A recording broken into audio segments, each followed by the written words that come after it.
Olá, me chamo Paulo Victor, sou discente do quarto período de Filosofia da Faculdade Católica do Maranhão. Nesta videoaula, iremos trabalhar o conceito de mônada enquanto inteléquia em Leibniz. Hoje vamos falar sobre Gottfried Leibniz, que viveu entre 1646 e 1716. Ele foi um filósofo e matemático alemão, conhecido por suas contribuições ao cálculo integral e ao sistema binário, que mais tarde se tornaria essencial para a criação dos computadores modernos. Leibniz também é famoso pela teoria das mônadas, que são as unidades primárias do universo e que compõem todos os corpos. Gottfried Leibniz nasceu em 1º de julho de 1646, em Leipzig, na Alemanha, e desde cedo demonstrou uma inteligência extraordinária. Aos 20 anos, ele já havia concluído seu doutorado em Direito, mas foi a filosofia e a matemática que capturaram seu interesse e o levaram a grandes descobertas. Leibniz é famoso por desenvolver de forma independente de Isaac Newton o cálculo diferencial integral, uma contribuição que gerou controvérsias e debates acalorados com a comunidade científica da época. Além do cálculo, ele idealizou a notação matemática para derivadas integrais que usamos até hoje. Leibniz também fez grandes contribuições à filosofia, onde desenvolveu conceitos como as mônadas e a ideia do melhor dos mundos possíveis. Ele acreditava que o universo era composto de unidades simples e indivisíveis, que no caso são as mônadas, que funcionavam em harmonia pré-estabelecida por Deus. Leibniz foi ainda inovador no campo da lógica e anteviu as ideias de computação com a criação de uma calculadora mecânica, capaz de realizar operações complexas. Suas ideias influenciaram fortemente o racionalismo europeu e deixaram uma marca duradoura na ciência, matemática e filosofia ocidentais, fazendo deles um dos maiores pensadores da era moderna. Agora vamos adentrar no conceito de mônadas propriamente dito. A palavra mônada vem do grego monas, que significa unidade ou aquilo que é uno. Leibniz usa esse termo para definir a substância simples e indivisível, que ele acredita compor toda a realidade. Para ele, as mônadas são capazes de ação e têm suas próprias percepções e vontades, características que constituem a essência dessas unidades. Leibniz também usa o termo aristotélico enteléquia para descrever as mônadas. Esse termo se refere à substância simples como algo que possui em si mesma a sua finalidade e perfeição, ou seja, uma autonomia e uma determinação interna. No topo dessa hierarquia de mônadas temos Deus, a mônada originária e suprema, que cria as outras mônadas. As demais se organizam em uma hierarquia, desde as mônadas espirituais até as mônadas nuas, que são as inferiores. Um exemplo bem prático do nosso cotidiano de uma mônada pode ser a pessoa lendo um livro. Nessa analogia, cada pessoa é como uma mônada, uma unidade individual que percebe e age de forma independente.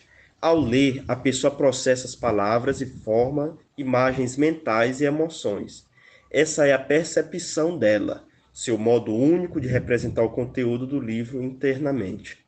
Ao mesmo tempo, a pessoa pode ter uma determinada vontade de continuar lendo, ou de virar a página, ou até mesmo de fechar o livro, se estiver cansado. Assim, embora cada leitor, sendo uma mônada, tenha a sua própria interpretação e experiência com o livro. Todos estão conectados ao mesmo universo, onde cada um age de acordo com suas percepções e desejos internos. Esses princípios internos refletem uma organização ou harmonia maior, mesmo que cada pessoa esteja lendo o mesmo livro de uma forma única e individual. Agora vamos apresentar algumas consequências da teoria leibniziana das mônadas. Primeira consequência, nós temos a concepção de espaço e tempo. Leibniz tem uma visão interessante sobre espaço e tempo. Para ele, o espaço não é uma realidade independente, isolada, mas um fenômeno. uma forma pela qual a realidade se apresenta para nós. Ele chama isso de phenomenon bene fundatum, ou seja, um fenômeno bem fundamentado.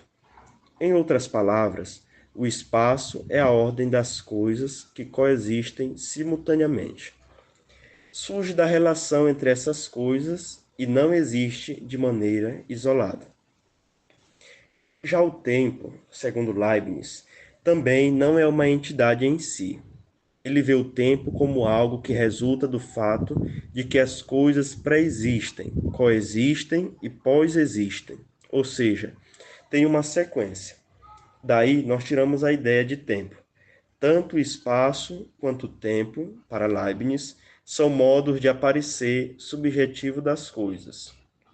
Mas ele tem um fundamento objetivo, que é a relação entre as coisas em si. Um exemplo também bem prático da visão de Leibniz sobre espaço e tempo pode ser o funcionamento de um metrô em uma cidade. Imaginemos que o espaço não é uma caixa onde as estações e os trilhos se encontram, mas sim a disposição das estações e trilhos em relação uns aos outros. O espaço do metrô é simplesmente essa ordem de estações, e percebemos o espaço através das conexões e distâncias entre cada uma delas, não como algo independente que existe sem o sistema de trilhos. Da mesma forma, o tempo no metrô não é uma entidade independente. Nossa percepção do tempo surge ao observar a sequência de paradas que o metrô faz em seu percurso. Quando vemos um metrô chegar em uma estação, sair e depois chegar a outra, temos uma ideia de tempo pela ordem em que essas ações ocorrem, ou seja, pela sucessão de eventos. Então, tanto tempo e o espaço, que é a disposição das estações e a sequência das paradas, dependem das relações entre os eventos e os objetos, em vez de existirem de forma independente. Temos agora do mecanicismo ao finalismo. Para Leibniz, cai por terra a visão cartesiana de que o mundo e os corpos vivos funcionam como máquinas mecânicas. Embora ele reconheça que o universo e os organismos podem ser vistos como máquinas em seu conjunto, ele enfatiza que essas máquinas têm uma finalidade. Elas realizam o querer divino e a escolha do melhor feita por Deus. Leibniz acredita que o mecanicismo é apenas o meio para o finalismo superior. A máquina do universo, em todas as suas partes, é a concretização de uma finalidade desejada por Deus. Aqui, o mecanicismo se submete ao finalismo, e Leibniz argumenta que não podemos compreender as leis do movimento apenas por suas causas eficientes. Precisamos também das causas finais, pois as leis do movimento, para ele, não dependem de uma necessidade pura, mas de uma conveniência escolhida pela sabedoria divina. Isso é, para Leibniz, uma das provas mais eficazes e tangíveis da existência de Deus. Um exemplo prático que ilustra a visão de Leibniz é o funcionamento de um relógio de pulso. Do ponto de vista mecanicista, o relógio é uma máquina composta por engrenagens, molas e circuitos eletrônicos, que se movimentam e trabalham de forma precisa para mostrar a passagem do tempo. Esse mecanismo funciona por causas eficientes. Cada engrenagem aciona a próxima, gerando o movimento dos ponteiros. No entanto, Leibniz diria que o relógio não é apenas uma máquina autônoma, sem finalidade. Ele foi criado para cumprir um propósito, permitir que as pessoas acompanhem o tempo de forma prática. Esse propósito, que vai além do funcionamento mecânico, reflete a intenção do fabricante, que projetou o relógio para atender às necessidades das pessoas.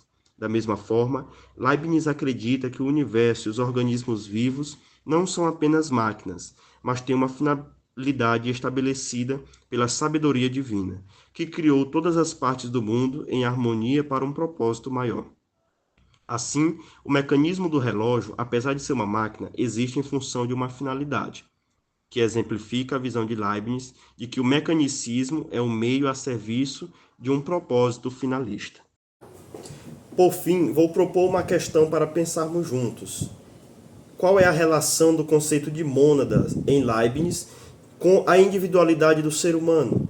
A ideia é refletirmos sobre como essa teoria das mônadas, com toda a sua autonomia e perfeição interna, pode se relacionar com a nossa própria noção de individualidade. E nos comentários, compartilhem como esse conceito de mônada pode influenciar no nosso dia a dia e como ele se conecta ao nosso processo escolar e humano. Muito obrigado. Qualquer dúvida você pode estar deixando nos comentários. Curta, comente, compartilhe com seus colegas. Um abraço.